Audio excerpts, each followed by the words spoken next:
So this video it's for agents, but it's also just for everyone, and especially agents. I want to hit it home with you. Number one, do not lose focus. This is not a business of transactions. It's not a business of money. It's not a business of numbers. This is a business of people, and do not lose focus of that. So I'm going to get into some stories and some ideologies and things that could really help you in your business here in just a minute. Before I hop into that, it's me, Ozzy Ramirez, with the AskOzzy.com real estate team with eXp Realty here in Houston, Texas. Also with Agents Empowering Agents, otherwise known as AEA. And I just want to help agents to grow their business, change the way they think about the business, and become the best version of themselves. So without further ado, let's hop into it. When someone says to me, Ozzy, I don't like cold calling. Well, I got to tell you, it's cold calling because you make it cold. So fix it. Warm calling is so much better. What is warm calling? I don't even know what that means, Ozzy. Warm calling comes from the fact that you actually care when you get on the phone. Are you on the phone to care for people? Are you on the phone to love people? Are you contacting them to build relationships? Or are you contacting them just to close a dang deal?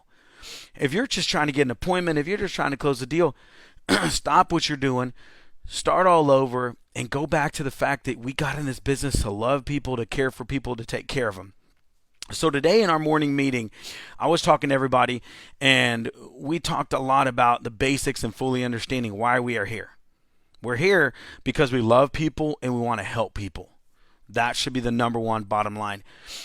So it brought me back to my Papacitos days. So back in the day, I used to manage a Mexican restaurant here in Houston, Texas called Papacitos. And I remember having a morning meeting, and I called it a special person meeting.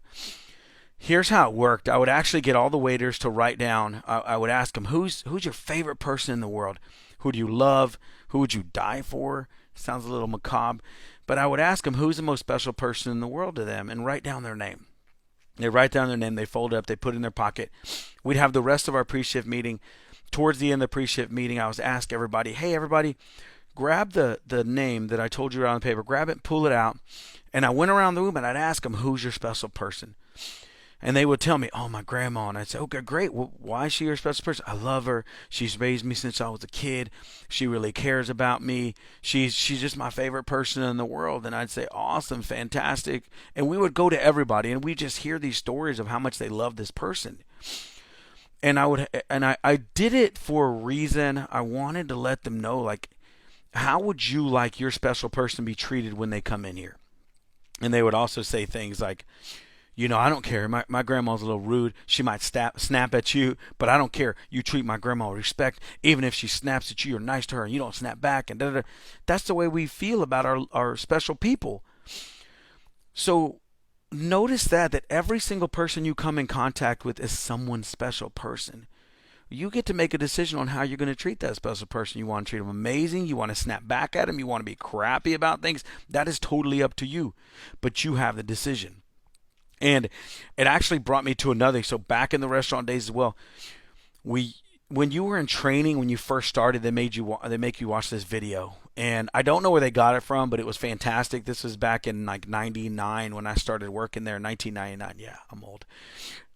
But they would play this video, and the video would start out where this guy's in the restaurant sitting at a table. He gets short with the waitress. Waitress gets short with him.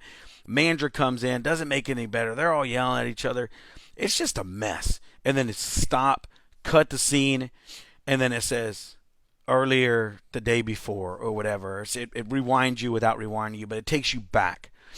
And it shows the same guy that was in the restaurant. Now he's answering a phone call. He's in his house, and this is how dated we are. It was a landline. So he picks up his landline with the cord. He picks up the landline. He's taking the call, and immediately he looks sad. Man, okay, I'll be there. And he hangs up the phone, and he tells his wife, my mom just died. I got to go back to Houston. So he hears him hop on a plane. He goes to Houston. He goes to his mom's funeral. There's a lot of crying. He's very sad. And then when he's leaving the funeral, he says, I want to go to my mom's favorite restaurant. I'm going to go sit down at Papacitos, and I'm going to have a meal. And I'm just going to reminisce about our good times at Papacitos because I miss my mom a lot. And he sits down. He goes in the restaurant. He sits down, and he snaps at the waitress. and the waitress does not snap back. This is the change. The waitress like kills him with kindness. She's very nice to him, very understanding. She listens, and he snaps again, and she's still nice. And in the end, they end up having a conversation. He starts telling her about his mom. He starts telling her that she just passed away.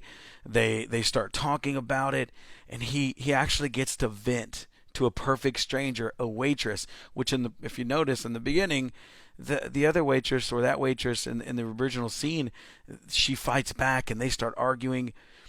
And if you really think about it, it's sad that this person comes in and wants to spend their special meal, and yes, they may snap, and yes, they may be ugly, and I know I'm not going to make excuses for any human being. Yet we have the opportunity to be understanding, caring, loving, accepting of these human beings as if they were our special person, what we would want for them, how we'd want them treated. And in that, we have the opportunity to change the rest of the day. The moral of the story is everyone you come in contact with is someone's special person. They deserve to be loved, and they deserve to be cared for. You don't know what happened before they got into your care. You don't know if they just lost their mom. You don't know if they're struggling. You don't know if they're coming off their worst day ever. But you have the opportunity to care for them. That's your decision. You have the opportunity to be understanding. You have the opportunity to listen. You have the opportunity to communicate with that human being. So I want us to make sure that we are not forgetting that this isn't about numbers. This isn't about transactions. This isn't about money and appointments. This is about human beings. This is about loving human beings, caring for them, treating them right, and understanding that we're all worthy of love. We're also worthy of forgiveness. And we should be treating all of our people just like this. So we have a saying in the office, and it goes like this: we are not selling houses. We are loving people to the next best place in their life. That's what we're doing. And sometimes we're not going to sell them anything. Sometimes we're just loving on them, taking care of them, listening to them. Sometimes we give them referrals for contractors. I just met with someone not too long ago, like a couple weeks ago. I met with them. They wanted me to talk about selling their house. By the end of the conversation, I realized that they didn't want to move. So what I did is I connected them with the lender. They're refinancing. They're pulling cash out. They're going to remodel their house there, and they're going to stay there. Do I make a commission off that? No, I make nothing. But in the end, I knew it was the right thing. So it's not about a check or closing or listing. It's about loving people to the next place in their life, no matter where that is.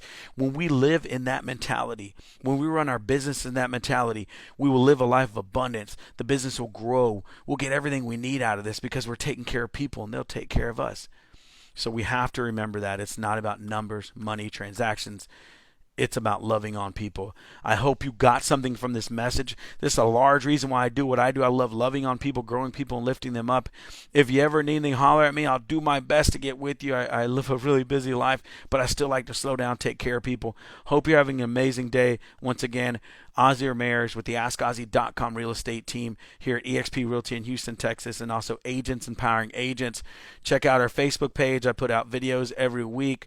If you want to get on our list, I can email them to you. If you want to get into coaching, all these different things we're offering, we would love to help you. But first, start off, just go to the page, like it, and get the free content, the YouTube videos, all that good stuff. Love you guys. Have an amazing day. Go out there and be understanding and caring to one of God's people today. Like, take care of people. It's where you're going to find your fulfillment. Later.